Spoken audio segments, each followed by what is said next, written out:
What do you think the most controversial genre of video games is? Do you think it's first-person shooters? You shut up when I'm talking to you! You shut your mouth! Gotcha games?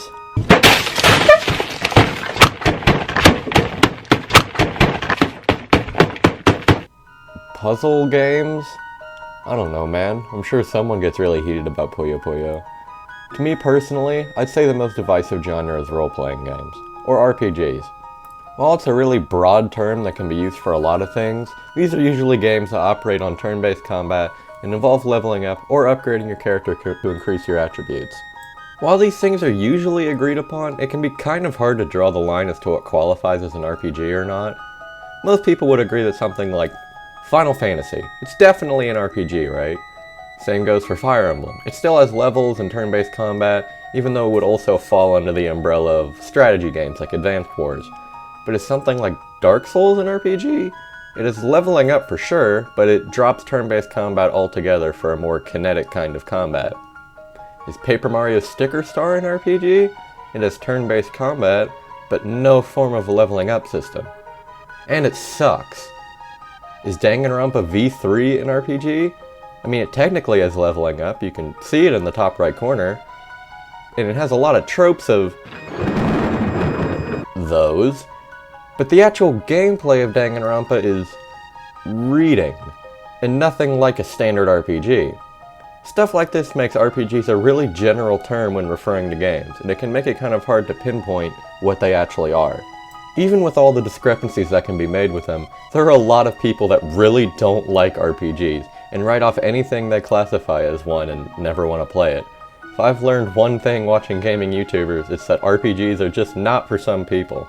Which is valid, but I'm definitely not one of these people. I absolutely adore RPGs.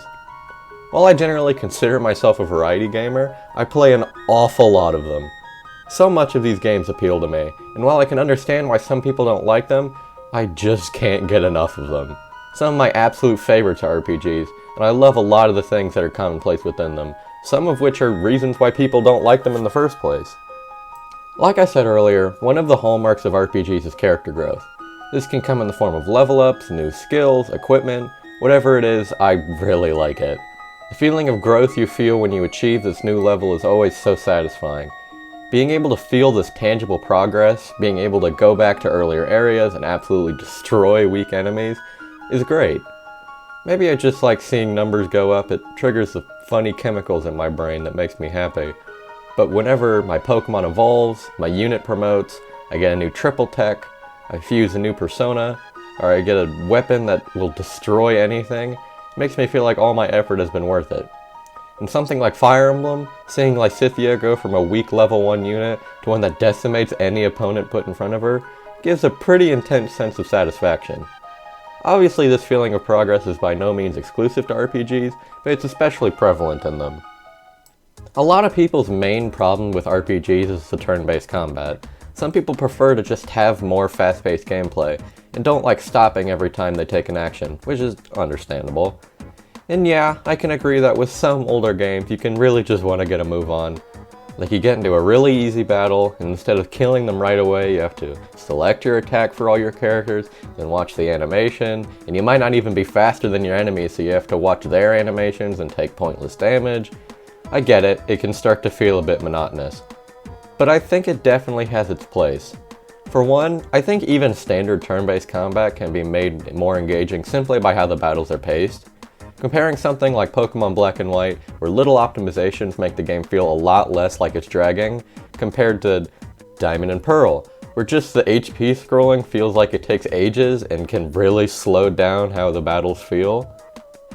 Even more so, tons of games have been able to take the standard turn-based formula and inject new life into it. Even old-ass games like Chrono Trigger were doing interesting things with it back in '95.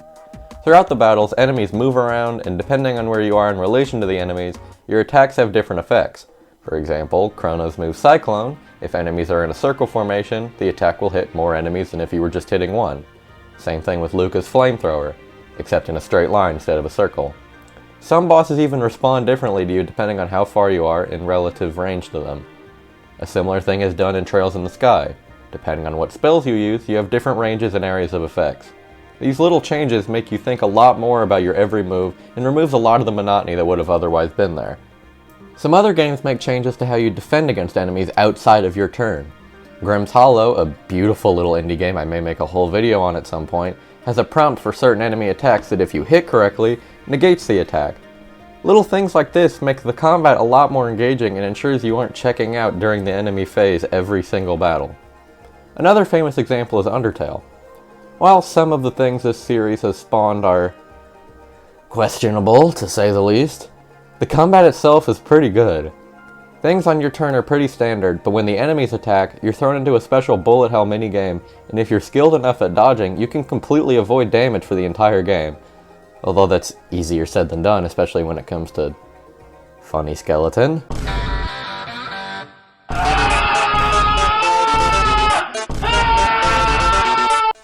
Adding a whole new dimension to this part of the combat does a lot to make the game more enjoyable, and I think gives Undertale a lot of its identity. Some games go even further beyond and shake up the very way that turns play out. For a slightly lighter example, things like Final Fantasy X will show the exact order that the characters will go in. While it seems small, this adds just a bit more strategization that wouldn't have otherwise been there. You can even influence that turn order by using abilities such as Tidus's Quick Hit, which makes it so that Tidus is able to move again much sooner than you otherwise would, of course at the cost of some MP. This adds a lot to the turn-based combat that Final Fantasy had been using for 9 games up to that point, and it's integral to making it more interesting. Other games try to shake up how you go about the turns themselves. In Bravely Default, you're able to use the, well, Brave and Default commands. Default makes you guard and increases your BP, or battle points. Using the Brave command, you can expend this BP to increase the amount of actions you take in one turn, even into the negatives, up to 4 actions. This can be 4 attacks, 4 heals, reviving your allies and then healing them, debuffing the enemy and then attacking them. The flexibility in your action adds so much strategy to this game, and it makes the combat of Bravely Default one of my favorites. I would say the same about Bravely Default 2, but I haven't finished it, so that'd be kinda tough. Point is, completely hijacking the turn order of normal play makes such a difference, and it makes it so much more engaging. One final example of interesting turn-based combat that I want to highlight is with the Persona games, and the One More system. And don't start being like, oh, this is just a press turn system from SMT. Shut up. Don't care. Don't care. Don't care. Still don't care. I don't care. I've played the Persona games, and those are the ones I want to talk about. Most of the enemies in these games have weaknesses. If you're able to exploit these weaknesses, for instance using Agi, a fire skill, on a fire-weak shadow, not only will the enemy take extra damage and be knocked down, but you'll also get to act again. Making proper use of this can turn the turn order from player-enemy, to player-player-player-player, and so on. Through smart play, you can link together attack after attack until you can finish off all the enemies with a flashy all-out attack. This process is so satisfying, and it makes it so that throughout these 100+ hour RPGs, the battles are still engaging and actually fun to do, when they could otherwise become super monotonous and boring. My point is with all this, while turn-based combat can get a little bit formulaic, I still really enjoy it because of all the variety and innovation that can be made from it, and it adds a lot more strategy to what would have otherwise been just normal combat. And at the end of the day, you can just play action RPGs if you don't like them. Those are pretty great too. The Tales games are really good, you could try those. One thing I really won't defend much in RPGs is I won't really defend... I'm not really a fan of... Man, random encounters suck. You're walking through a dungeon, a cave, or tall grass, every enemy in the area decides they want to pick a fight with you, and they just pull up on you. And so many games have them. Hey, let me get a minute. Hey, let me get one too. Hey, let me hold one. Yeah, you get that right there. What the dog doing? Some games like Earthbound do slightly interesting things with it, being able to get the jump on enemies or have them ambush you, but for the most part, they're really annoying. Thankfully, most modern games seem to be phasing them out, with even Pokemon introducing on-field enemy encounters, and God knows Pokemon is slow to introduce modern stuff. But going back to old RPGs can be tough, and I can understand why people don't like them for that reason. While most of the stuff related to RPGs I've been talking about thus far is related pretty strictly to gameplay, there's one other thing that I want to highlight that I absolutely adore about RPGs. The stories. Now obviously great stories are not whatsoever exclusive to RPGs. Saying that would just be straight up wrong, and stupid and a bit of a Twitter moment. I've played Danganronpa, I've played Zelda, I've played Celeste. Any genre can be home to amazing stories. But RPGs are definitely a concentration of them, especially in JRPGs, or Japanese role-playing games, have some of the best written stories I've ever had the pleasure of enjoying. Now, JRPGs are dime a dozen, don't get me wrong. You've got your Dragon Quest and your Final Fantasy, your Pokemon and your Digimon, your Tales and your Trails, your Persona and your, Perona. There's a lot of them, and not all of them are great. A lot fall into boring fantasy tropes, standard fantasy, and just really tiring fan service. Like, come on man, I'm tired of it, just make them an interesting character. And I get that. These tired tropes are another reason why some people just don't like RPGs. But among these are some truly beautiful stories if you're willing to root through all the monotony. A lot of JRPGs get me so attached to characters and events that I don't want to stop playing out of a need to know what happens next.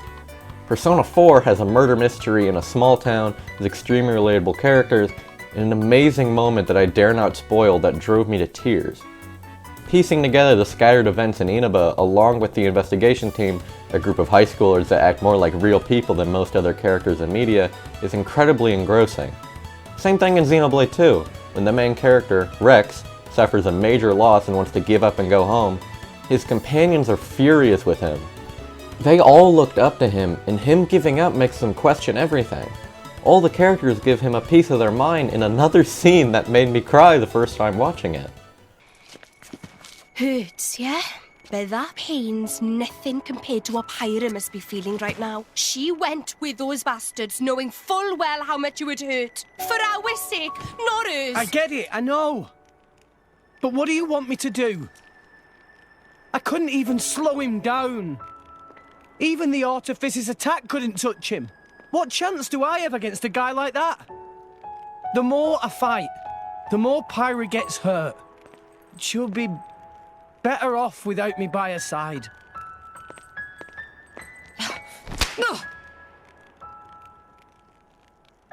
Do you actually mean that? Do you not have the slightest idea how it felt for her to leave you? With me here, he'll suffer even more, lose even more. So maybe Rex is better off without me. Rex and the whole world, they don't need me. That's just how it feels. Pyra thought you'd be better off if she was dead. Did you know that? She is planning to sacrifice herself to defeat them. Huh? You drove her to this, but here you are, giving up! You said you'd get Pyra to Elysium, didn't you? You'll eat your words just like that? Chrono Trigger features the only, one of the only, truly well done time travel plots I've ever seen. All the characters come from different places and areas of time. There's Ayla, the cave woman from the Stone Age, Robo the robot from the far future, Frog, Frog from the Middle Ages. All your actions have consequences, and the way that events link up is incredible. Fire Emblem Three Houses forces you to pick your allies and engage in a war between nations. 3 entirely different routes means that your allies, enemies, and allegiances is entirely up to you and your choices, a level of interactivity only possible through video games. I could talk about this for hours, and trust me, I would love to. Getting involved in these stories and characters is one of my favorite parts of life in general, if we're being honest. Being able to see these stories through the lens of the characters I'm helping to grow stronger and achieve their goals. It's the same reason why I love anime and manga. Seeing these stories play out throughout these 20, 30, 40, 100-hour RPGs is why I love RPGs so much. I love RPGs so much, and for the last part of this video, I just want to highlight some of the ones that I love the most. I'll try my best to keep it brief, but I've got a lot of praise to give for these games, and these are my highest recommendations out of most of the games that I've played.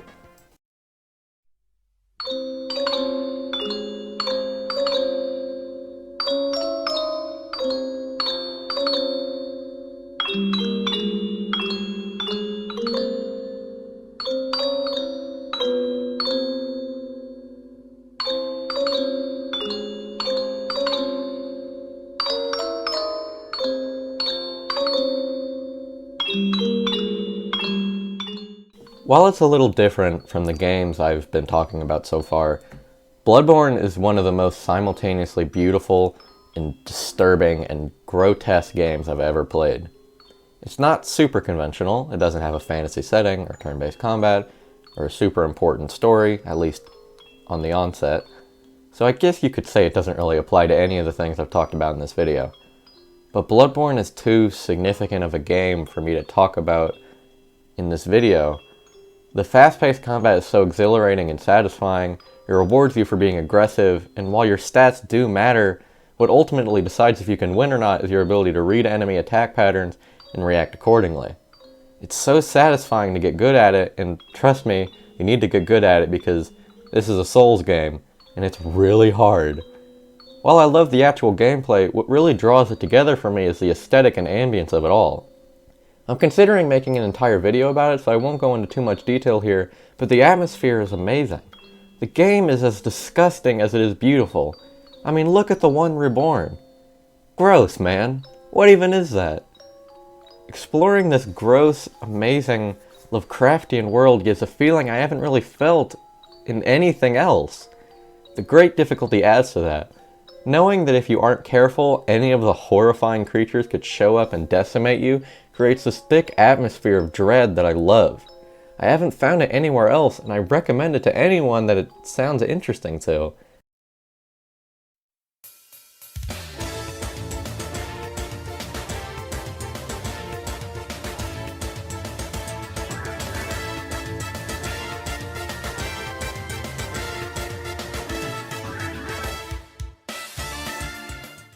Fire Emblem is a more recent love of mine, but my current fascination with these games is pretty freaking intense.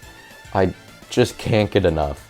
Over the past month, I've played through Fire Emblem Conquest, Birthright, Three Houses, soon to be followed by Awakening, Gaiden, Shadow Dragon, Echoes, Sacred Stones, Binding Blade, Blazing Blade, Path of Radiance, Radiant Dawn, Genealogy of the Holy War, Thracia 776. You get the idea. It's an addiction, I swear to God. But there's a reason for it. I love the feeling of commanding my own army, of seeing the units grow and develop new skills. I love seeing the characters interact with each other, sharing their views on the wars and opening up to each other. While it does fall into some of the pitfalls of the feeling of customization, being able to pick the units I use, how they grow, and depending on the setting, who lives or dies, that's right, these games have permadeath and I love it. I get why some people don't like it, but I definitely do. Having those real stakes put on me, having the lives of my soldiers rely on the decisions I make, not only do I have to deal with the guilt of losing the characters that I like, but I also have to deal with the gameplay implications of losing them. If I lose a really strong mage I have because of my own mistake, then I have to deal with not having a good unit to take care of armor knights. It's incredibly engaging. Also, the music in this series is so consistently amazing and I can't get enough of it.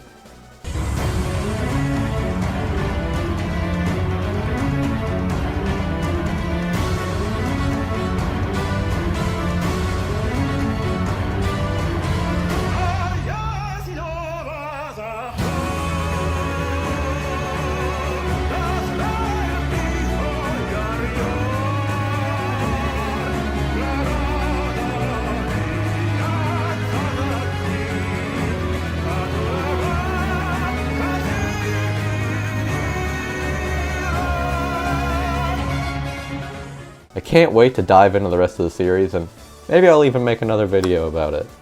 I don't know, man.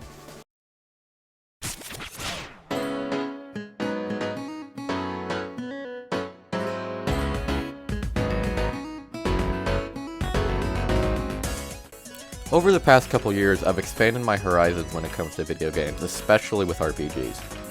Since about 2018, I was a Nintendo kid, but since then, I've grown to play more indie games, more games from other companies, and I've just grown a lot in my tastes.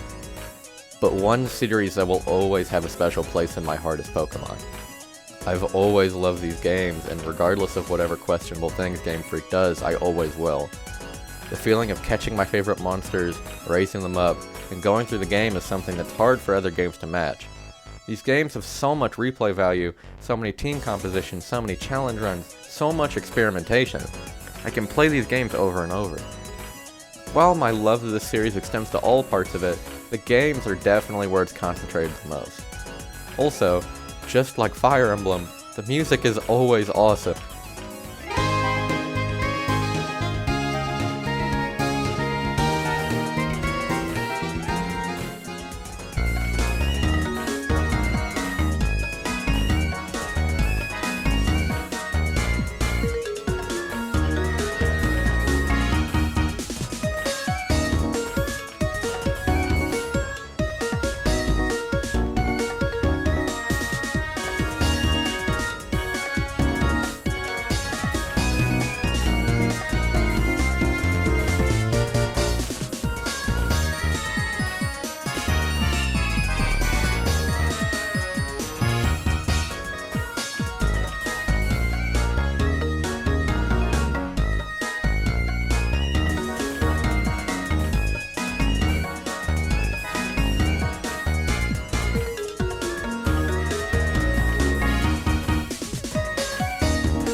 Even when the games do dumb things, even when the company starts going downhill, I just love raising new little homies every time one comes out.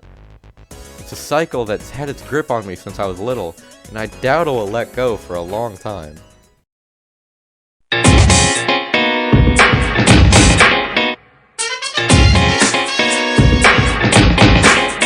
We are living our lives.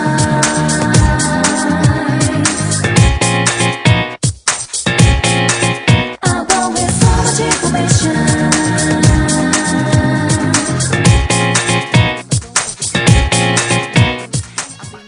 The Persona series is something that means a lot to me, and I'd like to think it has had a major part on shaping who I am and the type of media that I enjoy consuming. It's something I've gotten to experience with my friends, discussing with them, and it's an experience that I wouldn't trade for anything in the world. It's helped me grow closer with my friends, and it's amazing. These games of mystery, joy, sadness, and death, hanging out with Ceve, the investigation team, the Phantom Thieves, and experiencing the stories around them that are some of my favorite memories in gaming. Getting to know the cast of characters through the social links, and then taking that experience to go into another world to fight shadow creatures is awesome.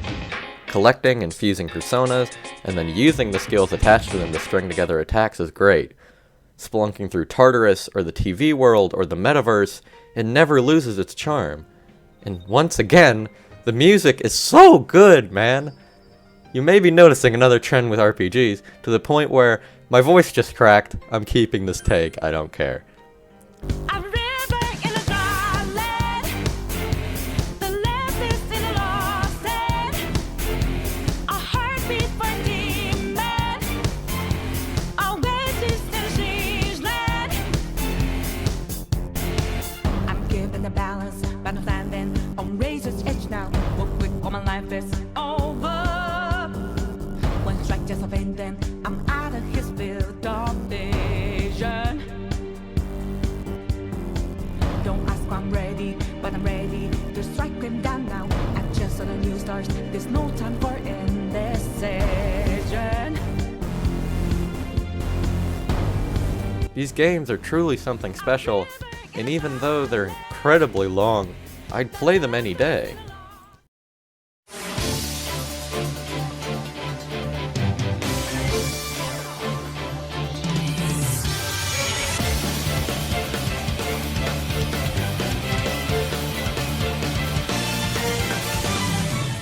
My love of Xenoblade isn't something that I can put into words. It's something that I find something new to love all the time, and I don't think that alien world of Mira in Xenoblade X is so intriguing. The game's combat is so fast-paced and engaging, and the depth of customization is one of my favorites. Coming from someone who's played a lot of games and customized a lot of characters, the world is so beautiful. Like, come on man, look at this! And music by Hiroyuki Sawano, the composer for the Attack on Titan anime.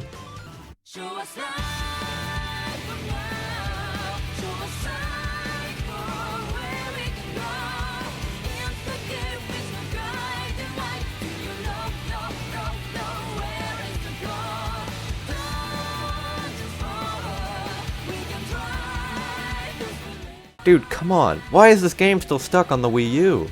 Hopefully one day that statement will be outdated, but I'm not holding my breath. Xenoblade 2 is no slouch either. Another absolutely beautiful world, another amazing battle system, more great customization. I already talked about how much I love the stories and characters and that it literally made me cry. What else do you want me to say? I mean, once again, the music is incredibly good, pretty poppin'. I like the more Ardain theme. I love the blade system, lots of really cool character designs, but you may be noticing that one game is missing in this discussion about the Xenoblade series. The first one. Well, don't worry, I have plans. I have a massive video in the works going over everything about Xenoblade 1 and why it's my favorite video game ever. If you want to see that, maybe you should subscribe, but it's way too much to talk about here. I hope you would join me gushing about RPGs that I love for 20 minutes. And I hope you enjoyed the video. Welcome to the end card. This part's completely unscripted. I just finished editing the video. If you watched this far, thanks. This is my first time doing something like this, and, you know, I enjoy it. Next time I'm not gonna edit a 25-minute video in 2 days, but, you know, live and learn. I don't have much other stuff here to plug on the end card because I haven't made anything else, but I made a Xenoblade 3 analysis video like 4 months ago, and now all the information is outdated, so bye.